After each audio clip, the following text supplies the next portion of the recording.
arī upenīte, mūžīgais jautrības avots. Tā pati vērmele. Šitā ir pagājušā gada. Man šogad viņas īsti neaug, bet šitāds arī vienkārši, jo viņas dabā tā īsti ir atsevišķās vietās, kur aug, bet ļoti reti. Var arī šāds vienkārši depo aizbraukt nopirkt. Tieši kruga perfekti priekš tejas, nē, šis šāds tieši tejas var arī apliekās, ja vainot salasīt pašu. Šis arī labi ir priekš kvēpināšanas. Vērmeli ir plašākais pielietojums pirtī faktiski. Teja, kvēpināmais materiāls, rībot arī ļoti labi kvēpina, attīra.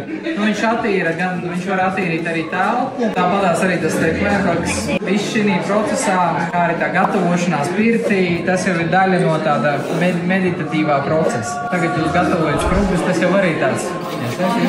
Pieliekot gumu, pieliekot enerģiju, pieliekot savu sirsniņu klāt, un tad jau beigās tur veidojās. Tev var redzēt, te visādi jaudīgas krubas.